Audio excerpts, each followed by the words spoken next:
এমব্যাকমেন্ট বা বাঁধের মাধ্যমে তো পানিটা নিয়ন্ত্রণ করা হয়। তো সেটা যদি সাসপেন্ড করে দেয়, পাকিস্তানের দিকে যদি ফ্লো না করা হয়, তাহলে আপনার পানি তো ফুলতে থাকবে ভারত ভূখণ্ডে, তাহলে ভারতে বন্যা হয়ে যাবে এবং গুজরাটে বন্যা হবে, তারপরে আশপাশে ওই ইস্ট পাঞ্জাবে বন্যা হবে। আপনার মুখেই কিন্তু বললেন যে একটু একটু করে নামছে। এই একটু একটু করে নামার নাম কি আওয়ামী লীগ? একটু একটু করে নেমে হাঁটাহাঁটি পা পা করে এখন আওয়ামী লীগ নির্বাচন করবে? আওয়ামী লীগের নির্বাচন যারা করবে, যারা দেশে আছে, তাদের নেতৃত্ব কোথায়? তাদের নেতাকে, তাদের পয়সা কই? এইসব কথা বলে লাভ নেই। আমি একটা কথা বলি, আজকে আমি বলেই ফেলি কথাটা। আমার বলতেও খারাপ লাগছে, কিছু কিছু লোক দেখি ইউটিউব চালায় এবং আমি তাদের কারোরই নাম বলবো না, কিন্তু আমি তাদের এই বিষয় দেখে খুব অবাক হই যে বিবেক বিবেচনা রেখে কথা বলতে হয়। যে দেখুন, মোদির ইন্ডিয়া একটা ভিন্ন ইন্ডিয়া, ভিন্ন ভারত। এটা এখানে আমার সাথে মানে আমি যাদের সঙ্গে আজকে আলোচনায় অংশ নিচ্ছি, দুইজন অত্যন্ত বিজ্ঞ মানুষ আমার চেয়ে অনেক ভালো বলবেন। এই মোদি শাসিত ভারতবর্ষ যে চেহারা ধারণ করেছে, ভারত আসলে এই চেহারার ছিল না।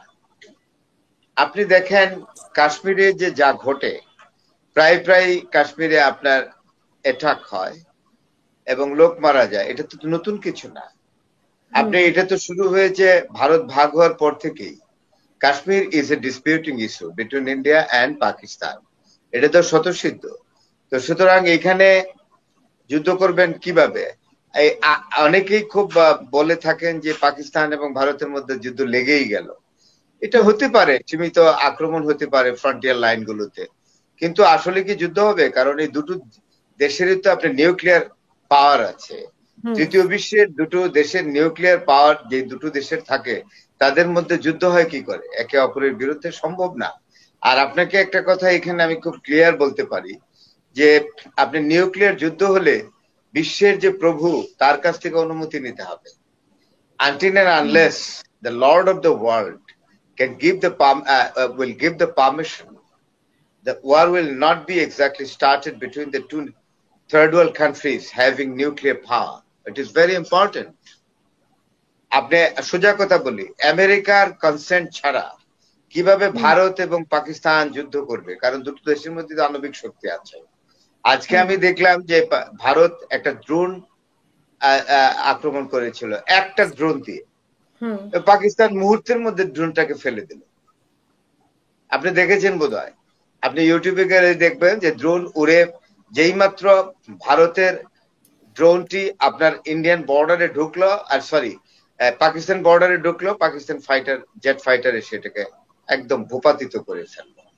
সুতরাং এগুলো হবে না। ইতিমধ্যে দেখলাম যে এটা কতটুকু সত্যি জানি না, তুরস্ক থেকে অলরেডি একটা আপনার হারকিউলিস বিমান এসছে। হারকিউলিস বিমানের সাইজ অনেক বড় থাকে, এটার প্যাকটা অনেক বড়, সেখানে অনেক অস্ত্রশস্ত্র নাকি পাকিস্তানকে পাঠিয়েছে ইতিমধ্যেই।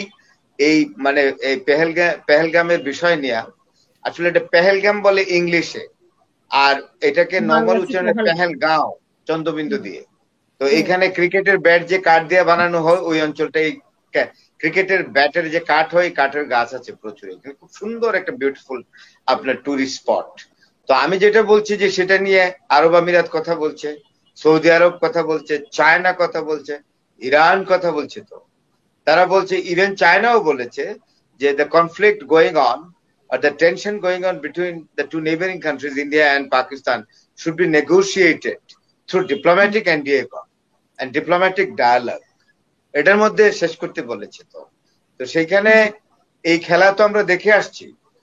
আর একটা জিনিস আমি বলি, আপনার ইন্ডিয়াস ওয়াটার ট্রিটি যেটা, এটা তো 60 সালে করা হয়েছে, 60-তে। এটা চুক্তিতে স্বাক্ষর করেছেন তৎকালীন ভারতের প্রধানমন্ত্রী পন্ডিত জওহরলাল নেহেরু এবং পাকিস্তানের প্রেসিডেন্ট আইয়ুব খান। তো এইটা করেছে। তো সেখানে এটার উপরে আবার সাসপেনশন করেছে। তো এটার উপরে সাসপেনশন করলে কিন্তু ভারতের লাভ হবে না, কারণ ভারতও বন্যা হয়ে যাবে। কারণ একটা গেটের মাধ্যমে, মানে আপনার বাঁধের এমব্যাকমেন্ট বা বাঁধের মাধ্যমে তো পানিটা নিয়ন্ত্রণ করা হয়। তো সেটা যদি সাসপেন্ড করে দেয়, পাকিস্তানের দিকে যদি ফ্লো না করা হয়, তাহলে আপনার পানি তো ফুলতে থাকবে ভারত ভূখণ্ডে, তাহলে ভারতে বন্যা হয়ে যাবে এবং গুজরাটে বন্যা হবে, তারপরে আশপাশে ওই ইস্ট পাঞ্জাবে বন্যা হবে। স্বাভাবিক। এখানে কয়েকটা নদী আছে, তো বিয়াস আছে, শতদ্রু আছে, তারপরে আছে ঝিলম নদী আছে, তারপরে আরো কয়েকটা 5টা নদী আছে, বিপাশা নদী আছে, তো সেগুলোর সাথে আছে সিন্ধু নদী। তো সেটা তো একটা ফাস্ট ওয়াটার ভেসিন। এটাকে যদি আপনি সাসপেন্ড করে তার যে আপনারা কৃত্রিম ভাবে যে বাঁধের মাধ্যমে কন্ট্রোলিং সিস্টেম করেছেন, এটা যদি সাসপেন্ড করে দেন, অবৈজ্ঞানিক হবে তো। তো এটা ভারতও তো এটা সফর করবে। এগুলো তো ঠিক না। এখন ভারত বাংলাদেশের সঙ্গে এগুলো করে পার পায়, পাকিস্তানের সঙ্গে পার পাবে না, কারণ পাকিস্তানের সঙ্গে আপনার চায়নার টাই খুব সাংঘাতিক। এখন ভারত মনে করে যে ভারত হলো বাংলাদেশ এবং পাকিস্তানের পানি প্রভু, তো ওয়াটার লর্ড, কিন্তু চায়নাও তো ভারতের ওয়াটার লর্ড। আপনি ব্রহ্মপুত্রের আপার সিল্ডে যদি চায়না যদি এমব্যাকমেন্ট করতেছে, তো বাদ দিচ্ছে, তখন কি হবে? তখন কি হবে? অরুণাচল ব্যারেন ভূমি হয়ে যাবে নিশ্চিত। এবং অরুণাচল তো ম্যাপে দেখিয়েছে, আপনি কি এটা জানেন কিনা জানি না, হামিদ আনসারি নামে একজন প্রেসিডেন্ট, ভাইস প্রেসিডেন্ট ছিলেন ভারতের। উনি একবার পঞ্চশীলা কনফারেন্সে জয়েন করতে বেইজিং এ গিয়েছিলেন।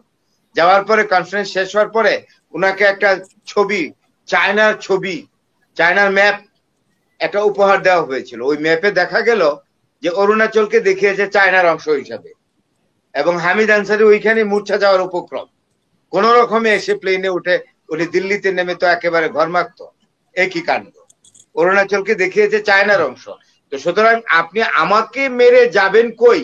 আপনার জন্য আছে লোহার মই। তো সুতরাং ভারত যদি পানি প্রভুত্ব করে, তো চায়নাও ভারতের বিরুদ্ধে পানি প্রভুত্ব করবে। আপনি জানেন না 2100 কিলোমিটার আছে LAC, line of actual control. Hasina আপা, আপনি বিলেতে থাকলে কি হবে? আপনি নিজেও বুঝেন বাংলাদেশের গ্রাউন্ডের অবস্থা কি। এখানে আমাদের অ্যাডভোকেট মহসিন রশিদ ভাই আছেন, আমার প্রিয় ভাই আরেকজন আছেন এখানে, আমাদের পাটোয়ারি ভাই, অত্যন্ত দক্ষ এবং মানে ফেসবুকে প্রচন্ড, মানে মিডিয়াতে প্রচন্ড নামকরা মানুষ। ওনারা কিন্তু আমার চেয়ে এগুলো ভালো জানেন। আচ্ছা বলেন তো, আওয়ামী লীগের কি শক্তিটা আছে এই মুহূর্তে নির্বাচন করে? আচ্ছা, আওয়ামী লীগের যারা বাংলাদেশে পড়ে আছে, নিষিদ্ধ করে নাই, তারা তো একটু একটু করে মাঠে নামছে, কিন্তু ওরা দীর্ঘস্থায়ী হচ্ছে না কেন? আওয়ামী লীগ বাংলাদেশের একসময় বৃহত্তম দল। এই দলটি বাংলাদেশের স্বাধীনতার নেতৃত্ব দিয়েছে। আর আপনি তো বললেন, আপনার মুখেই কিন্তু বললেন যে একটু একটু করে নামছে। এই একটু একটু করে নামার নাম কি আওয়ামী লীগ? একটু একটু করে নামে হাঁটি পা পা করে এখন আওয়ামী লীগ নির্বাচন করবে? আওয়ামী লীগের নির্বাচন যারা করবে, যারা দেশে আছে, তাদের নেতৃত্ব কোথায়? তাদের নেতাকে, তাদের পয়সা কই? যারা একান্ত ভয় পাচ্ছে তাদের তো নিষিদ্ধ করা হয়নি। আর তাছাড়া আমরা আজকে একজন অভিনেতাকে দেখলাম, উনি আওয়ামী লীগের হয়ে কথা বলতেন, বিভিন্ন জায়গায় দেখতাম, বিভিন্ন টক শোতে। ওনাকে আজকে মারধর করে মানে পুলিশের হাওলায় দেওয়া হয়েছে। তো এগুলো বা মানে পক্ষে বিপক্ষের প্রশ্ন হচ্ছে না হাসিনা আপা, আমি এই বিষয়টাতেই যাব না। আমি কিছুটা বাস্তববাদী মানুষ, যদিও আমি পেশায় শিক্ষক। শিক্ষকদের আবেগ থাকে, কিন্তু এই 34 বছর শিক্ষকতা করে আবেগ আমার হৃদয় থেকে উধাও হয়ে গেছে। তাই আমাকে বাস্তবতার নিরিখেই কথা বলতে হবে। আবেগের পাখা আমার কেটে গেছে অনেক আগে, আবেগের পাখির পাখা আমার কেটে গেছে বহু আগে। বাস্তবতা হলো এই যে আওয়ামী লীগ আমার মনে হয় সবচেয়ে স্মরণকালের সবচেয়ে দুরবস্থায় আছে। আওয়ামী লীগের পক্ষে নির্বাচনে যাওয়া তো দূরের কথা, আওয়ামী লীগের যারা কর্মীরা এখানে বসবাস করছে তারা অত্যন্ত দুরবস্থায় আছে। এবং দরিদ্র শ্রেণীর যারা আওয়ামী লীগের সমর্থন করে তারা তো দুবেলা খেতেই পায় না। নির্বাচন তো আপা বহু দূরের কথা বলেন। এইসব কথা বলে লাভ নেই। আমি একটা কথা বলি, আজকে আমি বলেই ফেলি কথাটা, আমার বলতেও খারাপ লাগছে। কিছু কিছু লোক দেখি ইউটিউব চালায়, এবং আমি তাদের কারোরই নাম বলবো না, কিন্তু আমি তাদের এই বিষয় দেখে খুব অবাক হই যে বিবেক বিবেচনা রেখে কথা বলতে হয়। আজকে এক দলের পক্ষে কথা বলে, এই লোকটি দুদিন পরে ওই দলের বিরুদ্ধে কথা বলে। এটা কি? আমি শুনেছি যে তারা ইউটিউব চালায়। তারা করে কি, একটা রাজনৈতিক দলের পক্ষে এই 5-7 দিন একটা প্রচারণা চালায়, এরপরে ট্র্যাক চেঞ্জ করে পরের সপ্তাহে আরেকটা রাজনৈতিক দলের পক্ষে বলে, আবার আরেকটা রাজনৈতিক দলের বিরুদ্ধে বলে। এতে নাকি তাদের লাইক লাভ, তারপরে কি জানি বলে এটা, সাবস্ক্রিপশন নাকি ভিউজ বেশি হলে তারা দুটো পয়সা কামান। কিন্তু এটা তো শেষ কথা নয়। তারা কিন্তু, তাদের মনে রাখতে হবে যে ইউটিউব একটা মিডিয়া, সোশ্যাল মিডিয়া, তারা মিডিয়াতে কথা বলছেন। সুতরাং এরকম দায়িত্বহীন ভাবে কথা বলা তো ঠিক না, যে নৈতিকতা বিসর্জন দিয়ে এক সপ্তাহে আমি একটা দলের পক্ষে বললাম, আবার পরের সপ্তাহে আরেকটা দলের পক্ষে, ওই যে দলটার পক্ষে কথা বললাম সেটার পেছনে আবার লেগে গেলাম। এটা ভিউ পাওয়ার জন্য? এগুলো কি দায়িত্ব?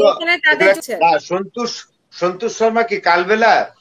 হ্যাঁ, মানে যে এই সাংবাদিকতার, বাংলাদেশের সাংবাদিকতার জগৎকে তো মেলা দিন হয় চিনি, বয়স এখন 60 আপ আমার।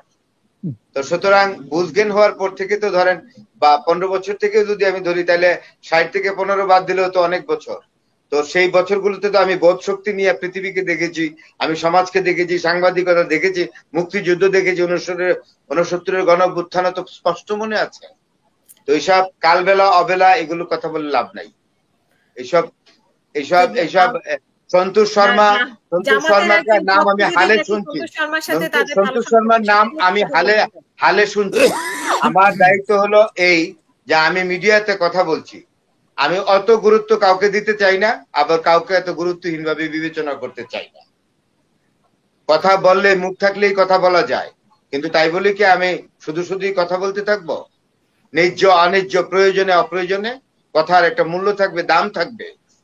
আর সাংবাদিকতা, পৃথিবীতে আমি বহু সাংবাদিকদের চিনি, যেমন হাসনাইন হাইকল, একটু বলেই ফেলি, যখন মহসিন ভাই আছেন, আমার পাটোয়ারি ভাই আছেন, উনি যে আনোয়ার সাদাত যখন চুক্তি করে আসে ক্যাম্প ডেভিড ট্রিটি, তখন হাসনাইন হাইকল বলেছিলেন আনোয়ার সাদাতের সঙ্গে তুমি সম্পর্ক ছিল, ইনফর্মাল রিলেশন, বলেছিল বন্ধু চুক্তিটা করে এসছে তো, বলছে হ্যাঁ, তুমি তোমার কবরটা খুঁড়ে এসছো। ও কি বললে?